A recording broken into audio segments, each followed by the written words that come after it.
kachika, tuloy tayo sa paglilista ng 20 pinaka-memorable lines from Pinoy movies.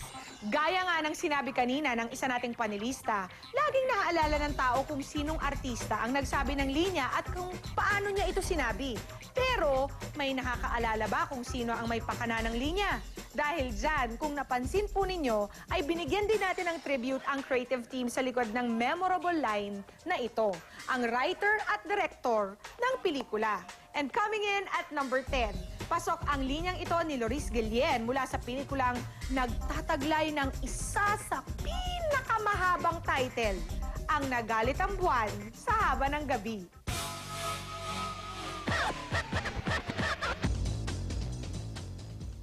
Pwede mo makausap ang asawa mo na asawa ko, na asawa ng bayan? Sa paglipas na mga panahon, naging isa sa classic lines na raw ito on how to confront a mistress. Si Loris Guillen, kausap niya sa telepono si Gloria Diaz. Apparently, iisa lang ang asawa nila. The typical Loris, parang cold something. Yung acting niya sa mga Charles movies, parang laging mataray na may pagka-cold, na confrontational. Ewan ko, basta panoorin ng mga Charles movies, mababaliw ka sa mga ganyan liners. Ano ba ito? Takutan? Bahala ka. I was young then. At nung narinig ko yon, naaliw ako. Dahil parang, ay, asawa sila ng iisang tao lang. Parang ganon. It pricked my imagination and my curiosity. Danny Shalzita is Danny Shalzita. Watch a Danny Shalzita movie, magdala ka ng notebook kung naghanap ka ng one-liners. O sige, naniniwala na akong wala dyan ang asawa ko. Ang nandiyan ang asawa mo na asawa ko. Pwede mo makausap ang asawa mo na asawa ko, na asawa ng bayan? At sinasabi ko naman sa'yo, wala akong magagawa. Wala siya rito. Coming in at number 9, dahil sa memorable line na ito ni Ate V, naging household name ang pangalang Val.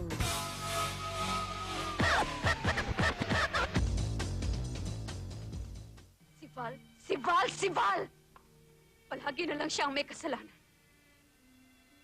Si Val na walang malay. Naging classic line naman daw ito ng mga laging nasisisi o napagdidiskitahan. Kung tutuusin, tila lola nga raw ito ng linyang, ako, lagi na lang ako. Sa mga batang nag-aaway-away kapag blame, kasi isa pa yan sa mga kapanahonan na naman namin, kapag pinapagalitan ng lagi na lang ako, puro lang si Val, kahit hindi mo siya si Val, di ba? Si Val, lagi na lang si Val ang may kasalanan, etc. Si Val na walang malay. Papa, Mama. Nabuntis kasi si Ate V ni Ricky Davao.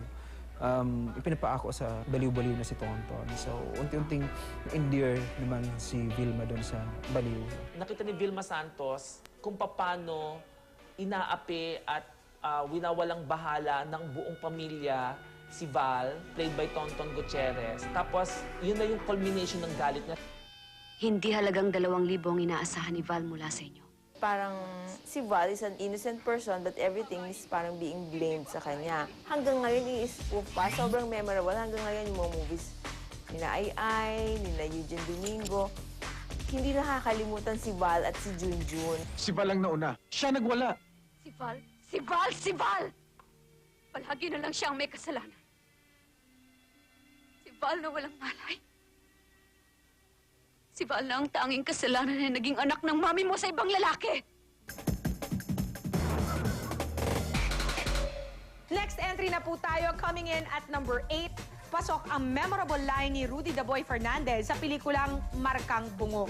Sigurado kong nagmarka rin ito sa alaala nyo.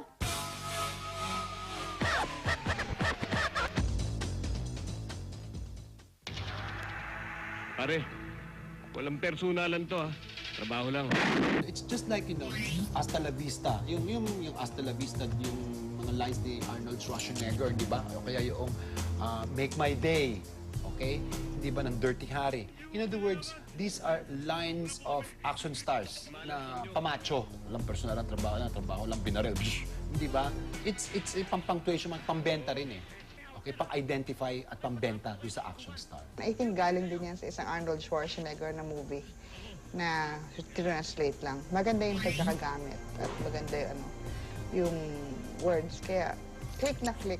Bihira kasi sa action movies yung merong memorable lines dahil Usually, yung mga lead actors at action star, di ba, nagmumomdog mo ng haba-haba na wala namang wawa. It's so unreal. But yung trabaho lang walang personalan, parang, siguro parang isang bala ka lang, yung sobrang naging part ng pop culture. Hindi na trabaho to. Nag-evolve na raw ang linyang ito at naging bahagi na ng ating pang-araw-araw na buhay na kung minsan ay nakakalimutan ng galing pala ito sa isang pelikula. We use it in everyday conversation.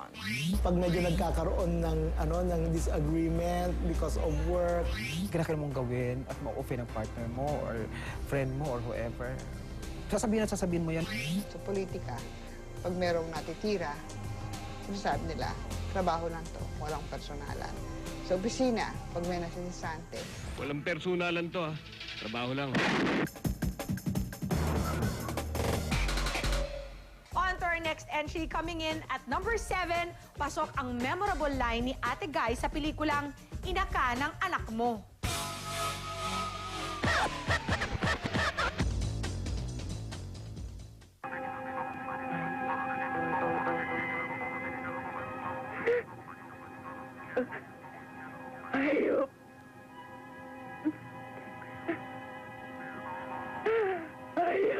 It's not actually the lines lang, dahil nga sabi ko ayoko lang ng paulit-ulit na binabanggit yung linya, no? It's just that, syempre, si Nora Honor yun. At magaling siya sa eksenang yun. she found out that her husband, si Raul Aragon, was yun ang tatay ng anak ng nanay niya, played by Lolita Rodriguez. So, nung na-discover na yun, yun yung sabi niya. Hayop.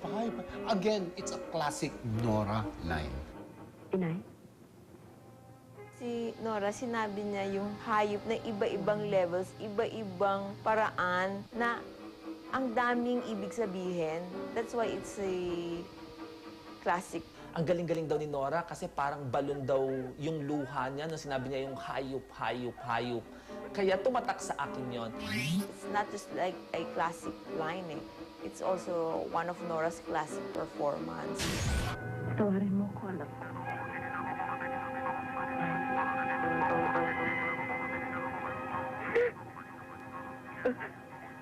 Ayop.